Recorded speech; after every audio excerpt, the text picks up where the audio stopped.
Le métier de sage-femme est une profession médicale à compétences définies, c'est-à-dire que les sages-femmes sont autonomes dans le suivi des grossesses physiologiques, dans les accouchements et dans la prise en charge du nouveau-né à la naissance, ainsi que dans les suites de couches physiologiques. Donc physiologique, ça veut dire qu'il n'y a pas de problème ni pour la maman ni pour le bébé.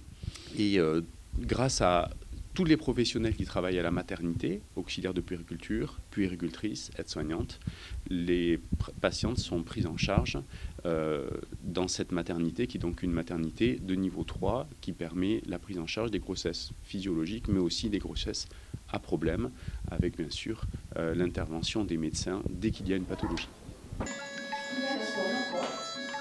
Vous avez renseigné ? On va faire le point, je vais vous examiner et on va réduire un petit comme ça là, pour vérifier pour que le bébé ait de la place pour descendre, d'accord ? Alors aujourd'hui c'est une journée plutôt normale, donc on a une charge de travail assez bien répartie.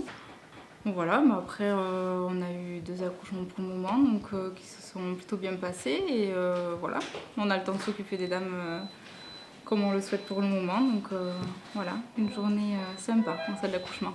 Alors on va se tourner sur le côté droit pour essayer de faire en sorte que le bébé se positionne bien dans le bassin, d'accord ? Qu'il essaie de regarder vers le bas et pas vers le haut comme il fait en ce moment, d'accord ? Alors, on y va, allez-y, tournez-vous. Voilà, complètement à droite. Encore.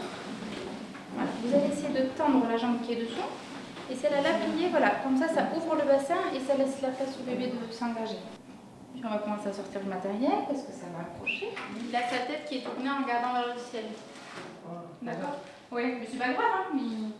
Et en fait, là sur la fin, on va essayer de faire en sorte qu'il regarde vers en bas. C'est le chemin le plus court, le plus facile. Oui, la salle d'accouchement, oui, j'aime bien. Après, j'aime bien tourner aussi dans les différents services. C'est intéressant de voir toutes les parties de la grossesse, que ce soit les grossesses pathologiques ou même les suites de couches à l'étage. C'est intéressant de voir l'avant, l'après et de tourner, comme ça on ne s'ennuie pas. Et puis voilà, c'est différentes facettes du métier.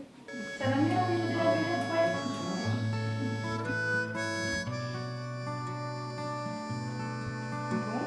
On attend un petit là. Après, ça dépend aussi de la relation qu'on a avec le couple. C'est sûr que si voilà, il y a une très bonne relation avec le couple, on va avoir plus d'émotions que si ça passe un peu moins bien. Mais oui, quand même, les naissances, il y a toujours une part d'émotion. Ouais. Ça va ? Oui. Si vous avez mal, vous me dites. Si vous voulez réinjecter dans 10 minutes, on se remettra sur le dos pour que la péridurale, elle s'équilibre bien. Ça va ? Très bien. Bon. Bah, tout à l'heure. Voilà, donc le métier de sage-femme, c'est un métier qui est intéressant parce que, comme je vous l'ai dit, c'est une profession médicale à compétences définies. Donc les sages-femmes ont vraiment une autonomie complète dans leur métier pour la gestion de la grossesse et de l'accouchement et des suites de couches normales.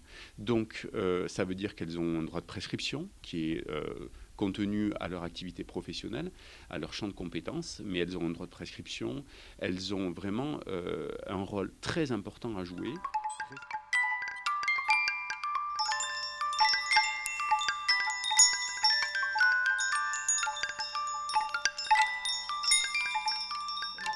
D'accord. Elle tète encore un peu sur les deux seins. Ouais. D'accord.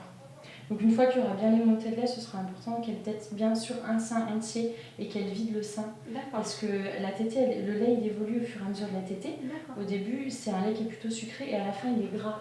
Donc si elle tète si elle tète uniquement sur un sein, on arrive jusqu'au bout de la tétée où c'est gras, le lait est gras et ça la cale. Ah oui, d'accord. Et c'est ça qui permet d'attendre 3-4 heures avant la tétée d'après. C'est pour ça qu'à la fin, souvent. Voilà, qu'elle tète souvent. Donc là, je vais regarder les seins si on commence à avoir des montées de lait bien en place. Et à ce moment-là, on passera à un sein entier. La tétée d'après, l'autre sein. Ensuite, à nouveau un sein, l'autre sein. Là, c'est une consultation classique qu'on fait tous les matins aux patientes. Donc, qui, en général, elles restent 3 à 4 jours quand elles ont accouché par les voies naturelles. Et 4 à 5 jours quand c'est une césarienne.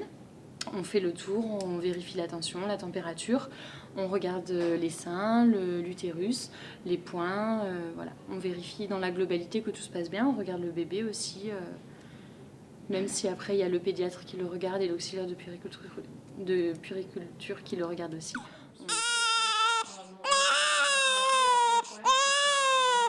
En fait, j'ai accouché samedi, donc elle est arrivée à 10h45. Ça s'est super bien passé. Le travail était long parce que ça a duré 15 heures quand même. Mais en 10 minutes, mademoiselle est arrivée après. Donc voilà, que du bonheur. Des sages-femmes super adorables, tout le temps présentes. Ça a été hyper important. Parce que comme c'est la première, en plus, on ne sait pas comment faire, on sait pas comment se mettre. Et les filles, elles sont vraiment... ici, elles sont vraiment adorables. Pour la sortie demain, donc moi je vais la préparer cet après-midi. D'accord. Et je repasserai cet après-midi pour vous faire tous les conseils de sortie qui vous concernent. Vous connaissez une sage-femme libérale pendant la grossesse? Oui.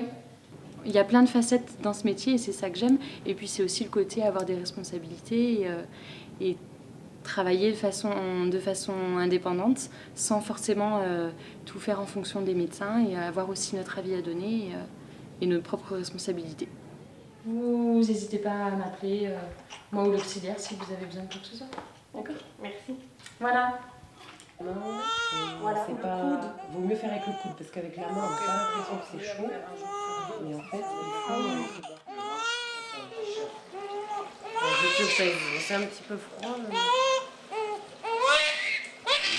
Récemment, il y a eu des évolutions législatives qui ont permis à la sage-femme d'acquérir aussi des compétences sur le suivi gynécologique de la patiente, ce qui fait qu'aujourd'hui, le maître mot, c'est une femme, une sage-femme.